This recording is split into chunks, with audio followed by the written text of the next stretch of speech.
नमस्कार मित्रांनो, आजच्या व्हिडिओमध्ये आपण मुख्यमंत्री माझी लाडकी बहीण योजनेसंदर्भात अत्यंत महत्त्वाची आणि मोठी अपडेट घेणार आहोत। माझ्या ज्या लाडक्या बहिणींना मार्च आणि एप्रिल महिन्याचा हप्ता अजून मिळालेला नाही, अशा सर्व लाडक्या बहिणींसाठी आजच्या व्हिडिओमध्ये अतिशय महत्त्वपूर्ण माहिती मिळणार आहे। त्यामुळे हा व्हिडिओ शेवटपर्यंत बघा, कुठेही व्हिडिओ स्किप करू नका, जेणेकरून सर्व माहिती तुम्हाला व्यवस्थित समजेल। मित्रांनो, जसे की तुम्ही आपल्या स्क्रीनवरती पाहत आहात, हा अधिकृत शासन निर्णय आज दिनांक 20 मे 2026 रोजी महाराष्ट्र सरकारच्या सामाजिक न्याय व विशेष सहाय्य विभागाने निर्गमित केलेला आहे। या GR मध्ये लाडक्या बहिणींसाठी अतिशय महत्त्वाची माहिती देण्यात आली असून सन 2026 आणि 27 या नवीन आर्थिक वर्षासाठी मुख्यमंत्री माझी लाडकी बहीण योजनेकरिता तब्बल 3000 कोटी रुपये जे आहे ते मंजूर करण्यात आलेले आहे। ही खूप मोठी रक्कम असून यामुळे योजनेला मोठी गती मिळणार आहे।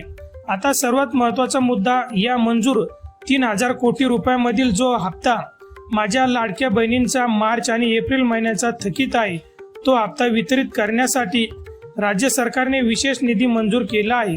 मार्च आणि एप्रिल महिन्याच्या थकीत हप्त्याकरिता एकूण 730 कोटी 51 लाख रुपयाचा निधी जो आहे तो मंजूर झालेला आहे। आता हा निधी जो आहे तो महिला व बाल विकास विभागाच्या सचिवाकडे वर्ग करण्यात आलेला आहे। म्हणजेच निधी मंजुरीचे काम प्रशासकीय पातळीवरती पूर्ण झालेले आहे। आता हा पैसा तुमच्यापर्यंत कसा पोहोचणार? सर्व पात्र महिलांच्या DBT म्हणजे डायरेक्ट बेनिफिट ट्रान्सफर द्वारे बँक खात्यामध्ये हा निधी जो आहे तो जमा केला जाणार आहे। ज्या महिलांना मार्च आणि एप्रिलचा हप्ता मिळाला नाही, अशा सर्व महिलांना आता हा थकीत हप्ता मिळण्याचा मार्ग जो आहे तो मोकळा झालेला आहे। याबाबत शासन निर्णय जो आहे तो अधिकृतपणे जाहीर करण्यात आलेला आहे। हीच अत्यंत महत्त्वाची अपडेट होती जी मी या व्हिडिओच्या माध्यमातून तुमच्यापर्यंत घेऊन आलो आहे। जर तुम्हाला मार्च आणि एप्रिलचा हप्ता मिळालेला नसेल तर या GR नुसार पुढील काही दिवसातच तुमच्या खात्यात हे पैसे जमा होण्यास सुरुवात होणार आहे।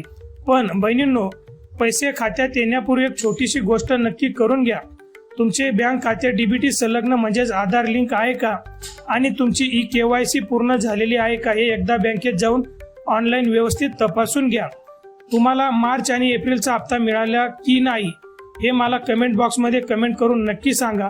दिलेली माहिती आवडली असेल तर व्हिडिओला लाईक करा।